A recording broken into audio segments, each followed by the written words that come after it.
My name is Delilah Kamahanda. My pronouns are she and her. I am a Ugandan American, so both my parents are Ugandan immigrants to the States. So I was born and raised right outside of Washington, D.C. in Maryland, and I moved here fairly recently, or 6 years ago. It's recent to me.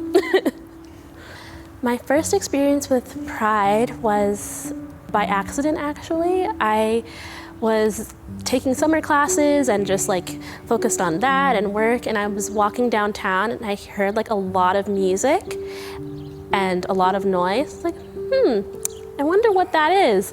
And then I crossed the next street and I was facing the middle of the parade. I was like, oh wow. And I just kind of took it in. I was like, Saskatoon actually has a pride that's very lit and actually very diverse and bumping. I was actually really shocked because to me, Saskatoon is a small town. I know it's not to many, but it was a lot bigger and a lot more friendly and welcoming than I thought it would be, and it was a pleasant surprise. I think my most meaningful experience would be 1 year, I think it's called at Spark Your Pride. Omira talked about intersecting identities, and I was just blown away. And I think what really made that my most meaningful moment at Pride and kind of got me into okay, I need to be at this Saskatoon Pride every year because it's pretty amazing, was seeing a Black queer woman on that type of platform is very rare, especially in Canada. And so kind of being able to see myself in someone who has migrated quite a bit and is queer and is a Black woman like me it was what I needed to feel seen in this community, because it's very unlike where I grew up, where there's a large queer Black community. So even just to see a few of us here and there, it really warmed my heart. I think in this last year, Saskatoon Pride has been the most impactful to my life. Starting to run BLM and starting that off with not knowing what I was going to do, not knowing how I was going to get that support. Saskatoon Pride was one of the first organizations that really reached out to me and offered me kind of guidance and support. And not only that, but was very vocal in attending our events and trying to learn more about anti-racism and the Black experience in Canada and in Saskatoon. And it was really heartwarming, and it changed the way I viewed the city. It changed the way I even viewed myself as a queer person and the queer community in Saskatoon.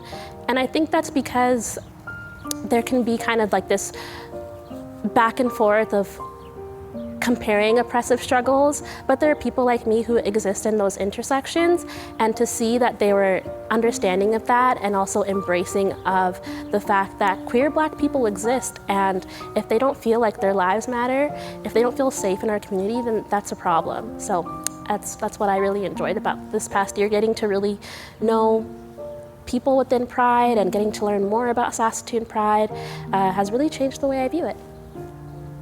How would I invite people to Pride? I think it's something that everyone should experience.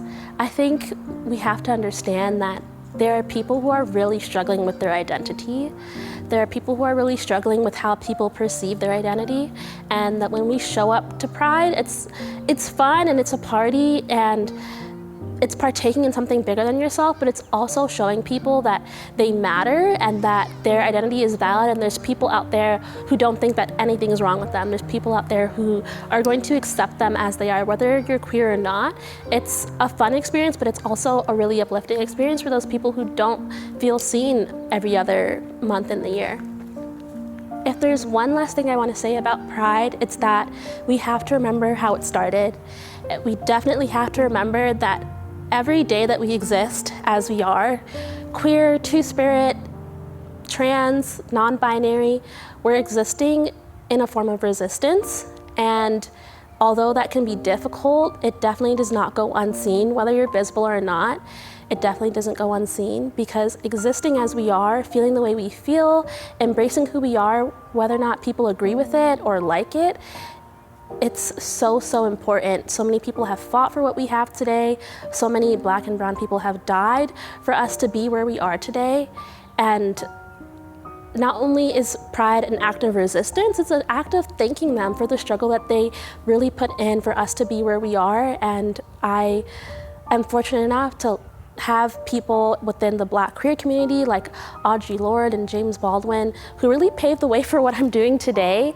And I can't forget that Pride is a way of me celebrating people who died for me to be here, died for me to say I'm Black and I'm queer and I love everything about myself.